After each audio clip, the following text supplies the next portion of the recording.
Hey, so I'm in a real pissy mood today. My irritability is at a very high level. So, nonetheless, gonna keep that in and do a video. This really isn't for me airing, you know, my life when I have a bad day. So, I keep that shit to myself and proceed forward. As tomorrow is election day, and we got a lot of other issues to worry about. So I'm still battling a cough, but it's getting better. better. Sorry. Um, Today I was just going to talk about, rather than getting really heavy into midterms and what I think and this and that, we all know the likely outcome will be a takeover of the House by the Democrats, and although far from a lock, I could definitely see the Republicans hold on. The Democrats do have a knack for fucking it up. However, the Republicans are very likely to hold on to the Senate. It's more a product of a really, really tough map. A lot of Trump-friendly states. So there we are. Democrats can win in a wave. That would be a big win. It's a very good thing, and I would encourage everybody to vote and vote Democrat, unless something like a local race where you don't have a Republican in play. Then feel free to vote for the candidate you feel fits you best. But I don't really want to get into that. We all know that. We've all heard the spiel. That's not what I'm really going to get into. I'm going to go look at some of these issues around the election, and then how to respond when the time comes, and what the response should be. In particular, with regard to issues in Georgia, in Florida, in Texas, and even North Dakota. Although Heidkamp is probably toast regardless. There's been an incredible amount of shenanigans on top of the right-wing terrorism and violence. There's also been massive efforts of voter suppression. In South Dakota, we've seen essentially laws targeted at the Native American community with regards to using street addresses versus P.O. boxes, and the fact that most Native Americans don't have street addresses. So they've directly attacked them. When you're talking about what's been happening in Texas, some reports of voting machines changing votes. That's pretty fucking interesting.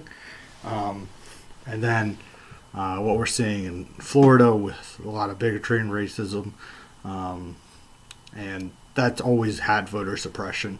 And however, there is an initiative to give felons who are out of prison, former felons, the right to vote, which would be a very, very good thing. Hopefully that wins. And then when it comes to Georgia, the biggest case, you can make an argument in South Dakota that either way the Republican will win.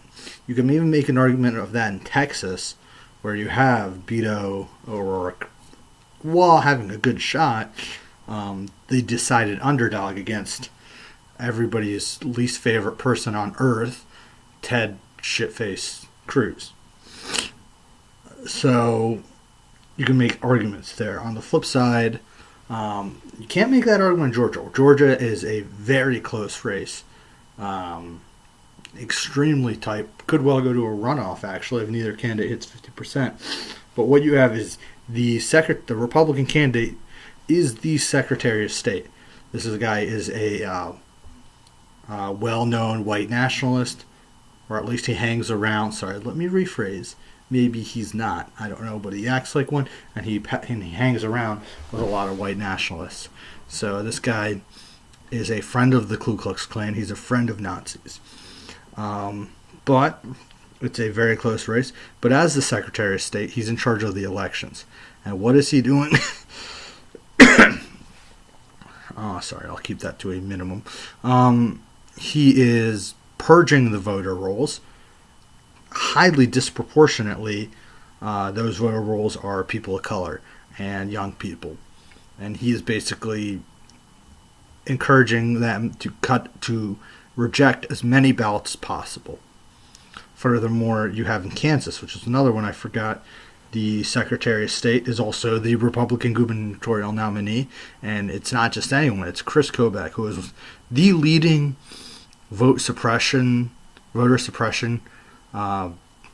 basically advocate in the entire country. He ran Trump's voter suppression committee to look at voter fraud, and it was such an absolute mess that nothing came of it.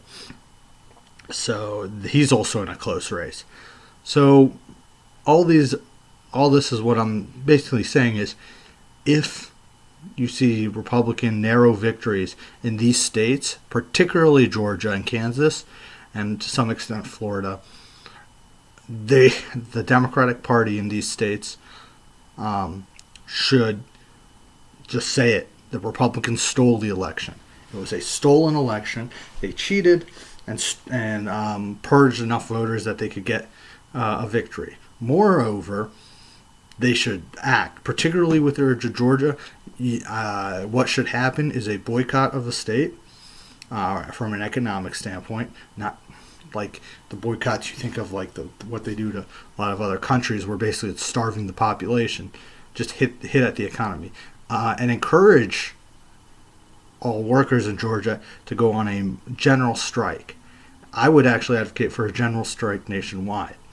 I would say that when you see the Republicans behave in this sort of way, act in a way of essentially claiming millions of illegal immigrants came and voted, which is just objectively false, I think the least the Democrats can do is point out and fight for things that are objectively true. So they should call it what it is. The Republicans are trying to steal the election. Donald Trump in his tweets talking about voter fraud is trying to intimidate, against the spirit of the Constitution, intimidate and keep immigrant, legal, naturalized citizens, I should say, people of color, students, Native Americans. He's trying to intimidate them from voting. This is not an accident. This is intentional, and they know what they're doing. Just like this whole made-up caravan story. So, the Democratic Party needs to come out and do that. Do I think they'll do that? Most likely not, because that's not what they do. And they're a product of the system all the same. So what I would like to see is at least maybe the unions or just the people rise up. Simple as that. Now, is that an advocating of violence? No, that's just rising up and protesting and let it be known. And it's completely acceptable, even beyond all these irregularities. The system itself requires massive reform at best, because the system itself is inherently not fair.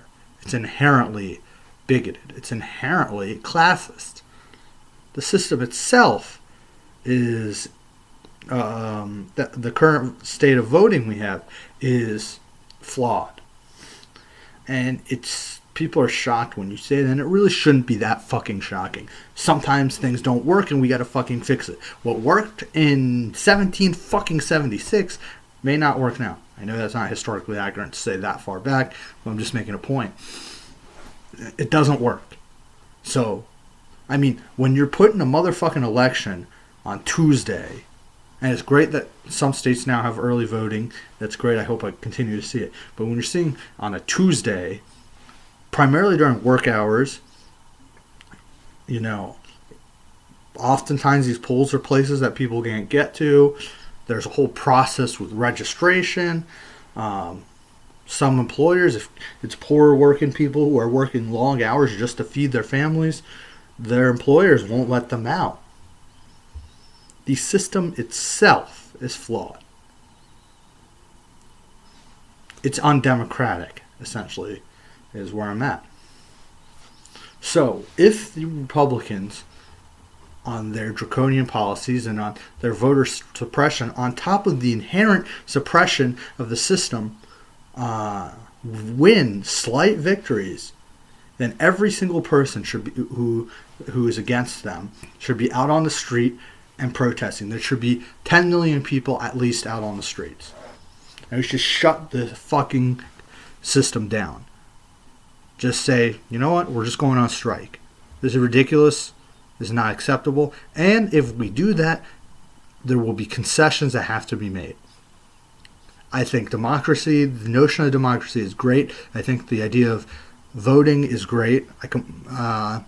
But our system is not democratic. We love to criticize other systems, as we should.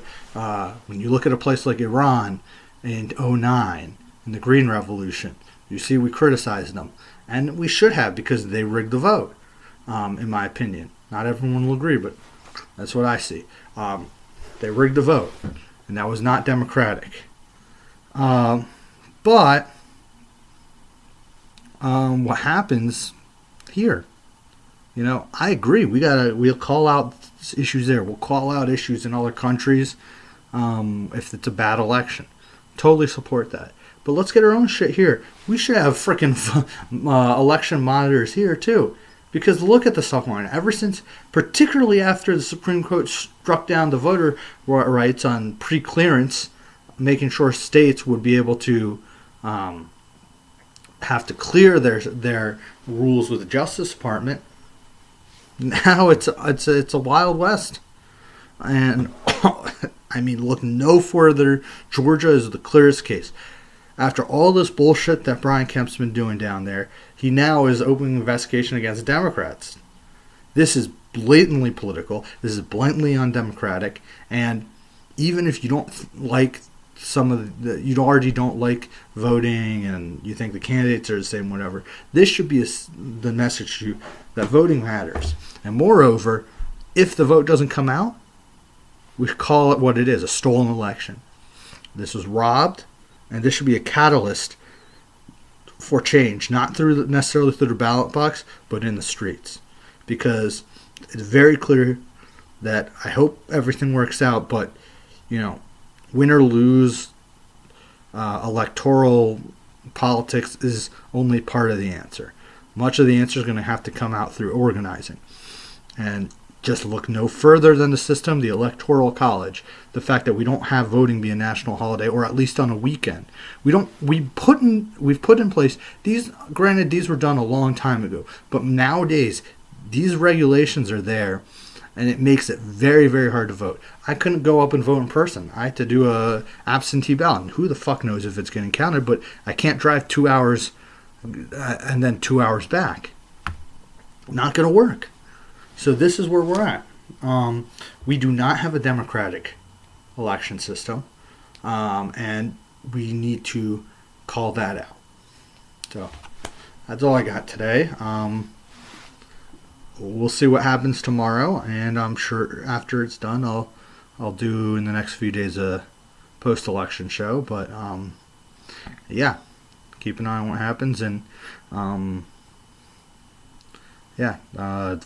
fuck Brian Kemp, fuck Chris Kobach, and above all, fuck Mike Pence and Donald Trump, because these motherfuckers are trying to take away any strain of democracy that's left. And when that happens, we need to rise up and overrun the system. Take it over and kill it, to be perfectly blunt. If it's not working, the system's got to die. All right. Have a good night, everybody. Hope tomorrow's a better day.